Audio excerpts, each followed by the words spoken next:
luka yang ada pada korban. Ya, tentunya harus dilakukan tindakan forensik terhadap korban.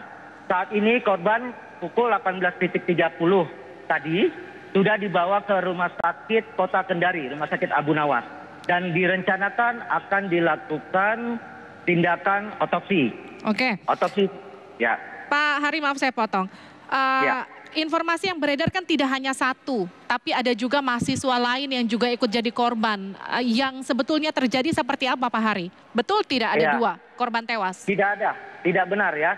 Saat ini data yang ada pada kami masih satu orang, ya, almarhum R, mahasiswa Fakultas Teknik Universitas Palu Oleo, asal dari Praha, ya, kemudian usia 21 tahun. Ada korban lain sebanyak 16 orang, 11 orang diantaranya adalah mahasiswa yang saat ini sudah mendapatkan perawatan di beberapa rumah sakit termasuk di Rumah Sakit Bayangkara.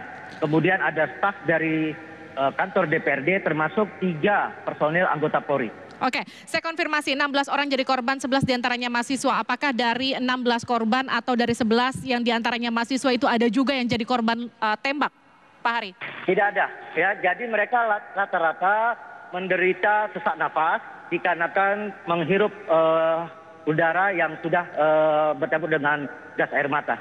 Oke, kalau gitu kita kembali lagi ke korban yang tertembak 1 kilometer dari lokasi pusat demonstrasi. Pak Hari, bisa digambarkan seperti apa situasi di sana menurut sejumlah saksi mata yang mungkin saja sudah diperiksa oleh pihak kepolisian untuk dimintai keterangan terkait dengan penembakan yang menyebabkan 1 mahasiswa tewas ini? Ya, jadi kami dari pihak kepolisian sudah berkomunikasi dengan pihak keluarga. Pihak keluarga saat ini sedang dalam perjalanan dari Kabupaten Muna atau Kota Raha menuju Kota Kendari. Tentunya tindakan otopsi nanti akan dilakukan menunggu persetujuan dari pihak keluarga. Kemudian saat ini, di mana saat ini saya berdiri, yaitu tepat berada di kantor DPRD Provinsi. Mbak Liviana bisa lihat kondisi saat ini masyarakat sudah beraktivitas kembali dan kondisi saat ini untuk Kota Kendari kita nyatakan cukup kondusif. Pak, proses penyelidikan seperti apa, targetnya bagaimana? Karena kalau kita bicara soal korban meninggal akan memicu gelombang yang berpotensi cukup besar karena sudah menewaskan korban jiwa. Antisipasinya bagaimana, proses penyelidikan untuk mengungkap kasus ini seperti apa? Ya, tentunya Kapolda Sultra dalam hal ini sudah membentuk tim gabungan, ya, baik itu dari Inafis, kemudian dari Direktorat Reserse Kriminal Umum, kemudian dari Polresta Kendari. Termasuk kita nanti akan meminta tim laboratorium forensik. Dan dalam waktu yang tidak terlalu lama, kita akan melakukan tindakan olah TKP. Pak Hari, kalau kita bicara soal penembakan, kita bicara soal upaya pencegahan, katakanlah yang sekarang dipertanyakan adalah pihak kepolisian. Apakah SOP yang kemudian diterapkan untuk mengamankan aksi demonstrasi di sana? Baik, Mbak. Jadi kami aparat kepolisian sudah mendapatkan instruksi langsung dari Bapak Kapolri. Dan instruksi itu akan kami kerjakan dan kami taati. Kegiatan unjuk rasa saat hari ini, ya, itu dilakukan pukul 11.30. Pukul 08.00 kami sudah mengumpulkan, mengapelkan seluruh anggota personil yang akan melakukan pengamanan.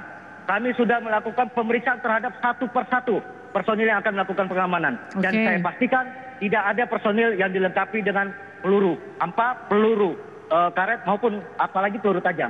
Artinya tidak ada satupun unsur dari pihak kepolisian yang berjaga di sana yang terindikasi dibekali oleh peluru untuk kemudian melukai demonstran, begitu ya Pak Hari ya? Saya pastikan tidak ada. Dan pada saat terjadi demo, posisi daripada personil kami ada berada di lingkungan kantor DPRD, jauh daripada kerumunan mahasiswa itu sendiri, kurang lebih sekitar 300 sampai 400 meter. Oke, tapi kemudian gini yang jadi pertanyaan, apakah kemudian arah tembaknya ketika si mahasiswa tersebut terluka itu diindikasikan berasal dari titik mana? Adakah kemudian saksi yang kemudian bisa mengidentifikasi atau bisa menginformasikan itu? Ya, tim gabungan yang dibentuk Bapak Kapolda Sultra saat ini sedang bekerja ya untuk melakukan olah TKP, kemudian melakukan pemeriksaan terhadap saksi-saksi di sekitar TKP. Tentunya doakan saja nanti hasil penyelidikan bisa membuat terang apa yang menjadi penyebabnya. Pak, saya mau konfirmasi lagi terakhir untuk memastikan meredam aksi massa yang mungkin saja bisa meletup pasca tewasnya satu mahasiswa ini. Dipastikan sekali lagi, SOP yang diterapkan di sana tidak ada satupun pihak kepolisian yang membawa peluru, artinya bisa dipastikan bahwa mahasiswa yang tertembak ini bukan berasal dari peluru pihak kepolisian. Saya berani pastikan, ya Mbak ya. Saya berani pastikan, Hari Golden Hart, Kabid Humas Polda Sultra berani memastikan kami sudah melakukan pemeriksaan terhadap seluruh personil yang akan melakukan pengamanan. Tidak ada satupun personil yang dilengkapi atau melengkapi dirinya dengan peluru, apa itu, peluru hampa, peluru karet, terlebih peluru tajam. Oke, kalau gitu kita akan cari lagi sumber lain ya. Kemungkinan penyusup yang kemudian ikut menyusup dan sampai akhirnya menewaskan mahasiswa tersebut, apakah kemudian ada kemungkinan ke sana? Indikasi kemungkinan banyak Mbak ya. Tentunya ini nanti akan menjadi sasaran penyelidikan daripada tim gabungan yang sudah dibentuk oleh Bapak Kapolda Sultra. Kalau kita lihat wilayahnya Kendari tidak jauh dari Poso yang jadi salah satu basis terorisme di sana. Adakah kemudian indikasi bahwa teroris juga ikut bermain untuk mengompori massa sehingga kemudian akan menyebabkan kericuhan yang makin besar di Kendari? Berbagai kemungkinan bisa saja terjadi Mbak ya. Oleh karena itu sekarang saat ini tim yang sudah dibentuk oleh Bapak Kapolda sedang melakukan penyelidikan dan memastikan seluruh informasi yang diterima oleh kami, baik itu dari saksi-saksi di lapangan maupun informasi yang lain yang memungkinkan untuk membuka terang permasalahan ini.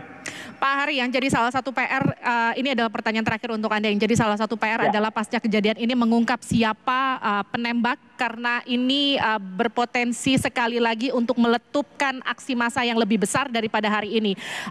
Deadline pihak kepolisian, bagaimana kemudian akan memastikan bahwa pelaku bisa ditangkap dan bagaimana tindakan persuasi kepada pihak keluarga untuk mengungkap hal ini? Ya, tentunya berawal nanti dari hasil forensik ya Mbak ya.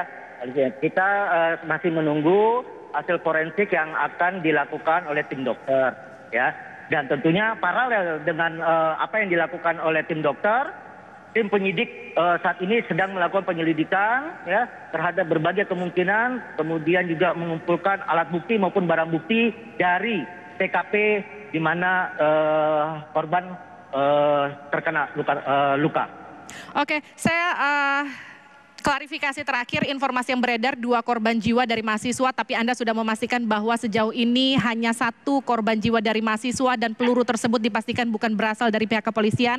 Anda juga sudah mengkonfirmasi bahwa sesegera mungkin sudah membentuk tim dan akan segera mengungkap siapa pelaku penembakan yang masih diusut pihak kepolisian sampai sekarang. Terima kasih AKBP Hari Golden Hart, Kabid Humas Polda Sulawesi Tenggara. Kita tunggu apa hasil investigasi dari pihak kepolisian untuk mengungkap siapa pelaku penembakan yang menewaskan mahasiswa di sana. Terima kasih Pak Hari.